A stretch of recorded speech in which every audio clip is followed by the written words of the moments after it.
Hello and welcome to the West Texas Run and Gun After Action Review. This was a 5.5 mile centerfire biathlon in the high desert mountains of Fort Davis. This course featured 8 stages, 1,000 feet of elevation change, and one-of-a-kind vistas. The weather was great, starting off with a cold morning but quickly warmed up to the mid-50s. For those new to run and gun, these events are a one-way course with shooting stages along the way. You must bring everything with you to complete the stages. There is no going back to your vehicle for ammo. Let's dive right in. It was a short trot from the start line to stage 1. Stage 1 was a fairly straightforward stage. There are 3 positions, but they're relatively close together. Position 1 had 3 rifle targets, 2 of which were quite small, perhaps 4 inches in width. They're tiny little poppers that you usually would shoot with a pistol.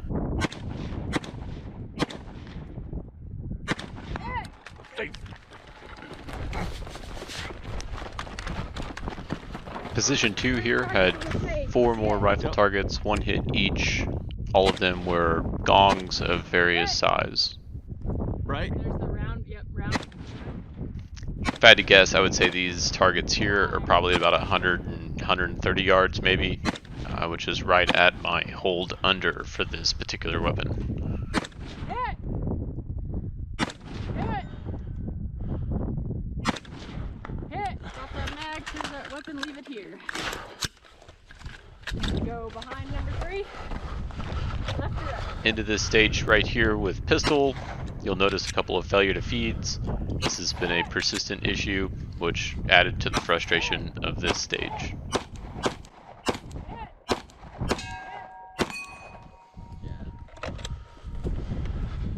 That wraps up stage 1. Not my strongest performance, but finished and headed on to stage 2. Go. Take note of the sling use. So this is something that I picked up a while back. It's a pretty handy way to pretty much turn any tree into a very stable platform for shooting. The stage was pretty cool. This was probably about a 60-yard run. Almost had a spill there. Lots of loose rocks and things to get tripped up on.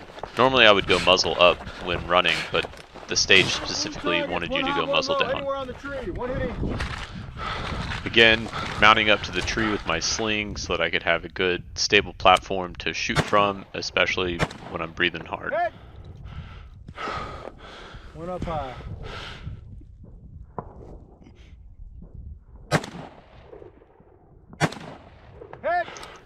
The final position on stage 2 was a VTAC board.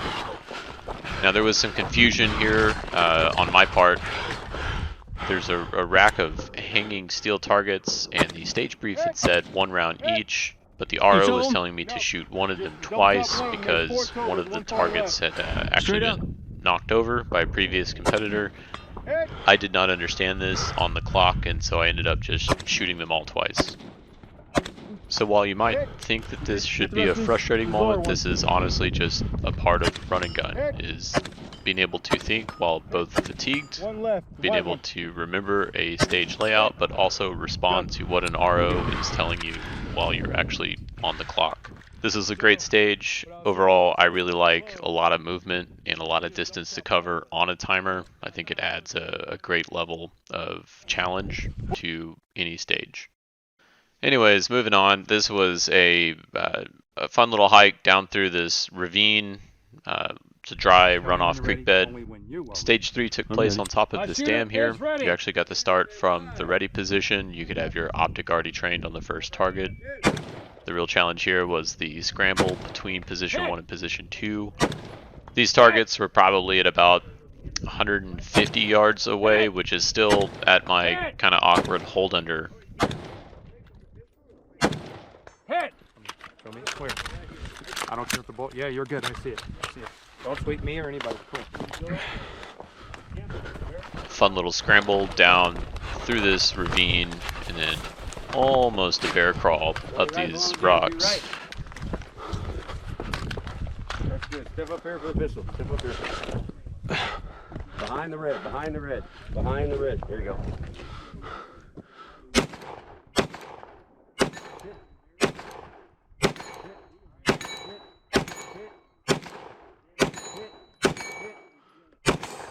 Hit.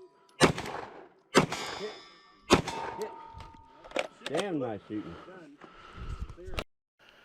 Now this was a pretty challenging section of the course here. It was less than half a mile and you had about 400 feet of elevation gain. Stage 4 was immediately at the top and you had 4 positions spread out across probably 60 yards, and then all of the targets are up there at the foot of those cliffs.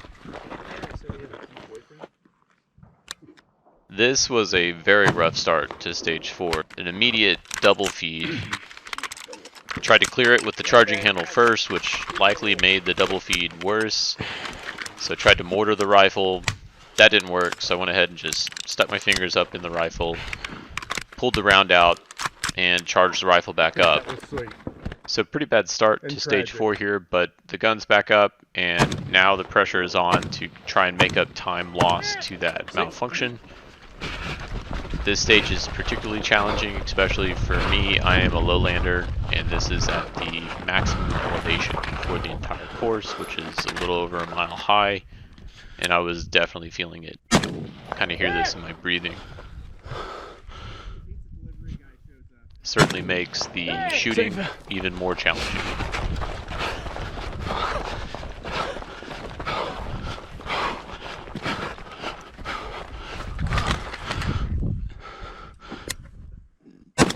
No, I am not a smoker. That is wheezing of unacclimated lungs.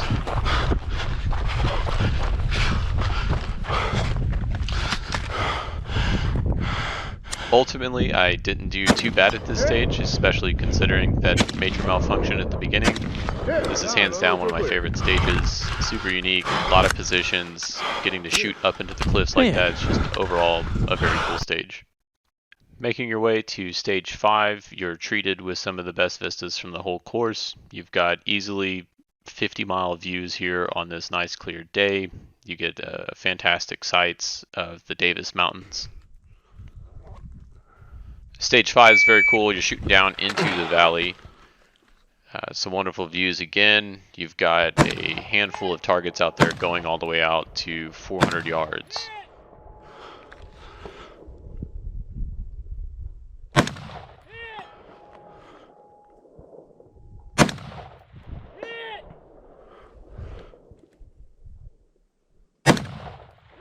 So far for the whole course, I have been shooting M193 55 grain. Sir, 23.8. Making your way down, kind of descending now into stage 6. Now this side of the mountains was actually exposed to a decent amount of wind. You'll hear some of it in the video. Started off this stage by putting my knee right on a cactus. What looked like a great shooting position was actually occupied by some thorns. The wind definitely wreaked havoc on my 55 grain here. I should have switched to the 77 grains that I was also carrying.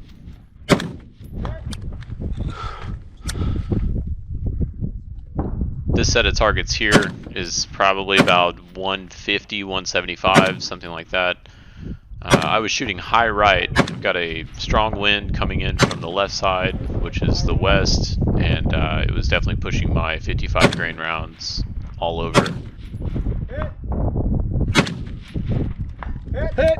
Safe. Now, I did use my pack on this stage. I was informed later on in the course that you're not actually allowed to do that on this course, which I found to be kind of odd.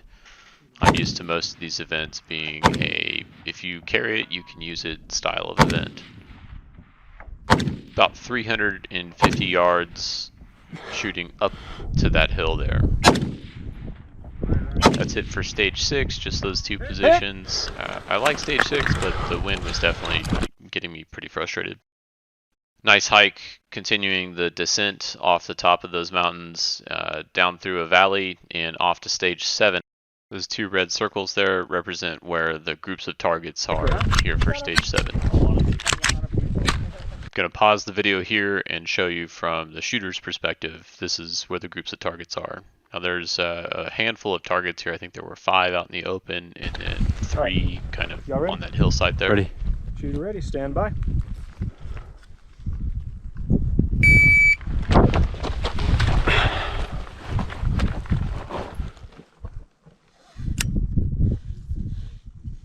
hitting the tire. Now I did take the lessons of stage 6 and went ahead and switched to 77 grains here. Hit. Hit. Hit. Hit. Red 4.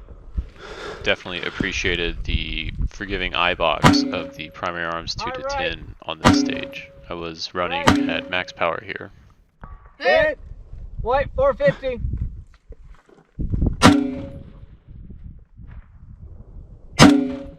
Hit. Double white 5. Hit.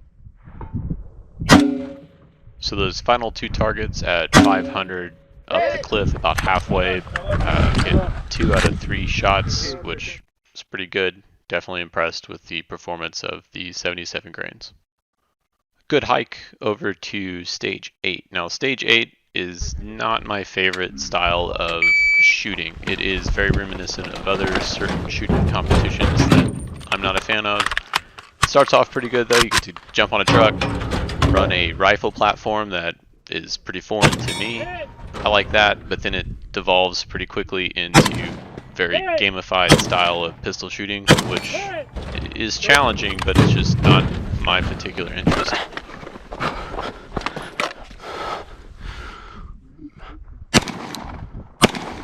There was also a huge wait at this stage. I mean, I probably stood in the wait for about 30 minutes before I got my chance to run the stage. A lot of people were struggling with this stage, but also refilling the AK-74 was taking some time. And another failure to feed. I think next time I'm just going to throw the firearm at the target.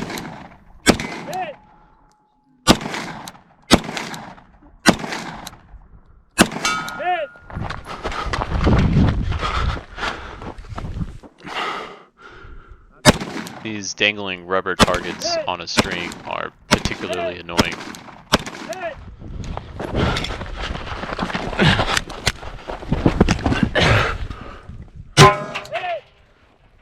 So AK on a truck and then 3 pistol mags later, that's it for the final stage of West Tex. Nice little hike here across the cow fields, get to really take in the rest of the sights of the Prude Ranch, and then to the finish. That concludes the after action review for the West Texas Run and Gun.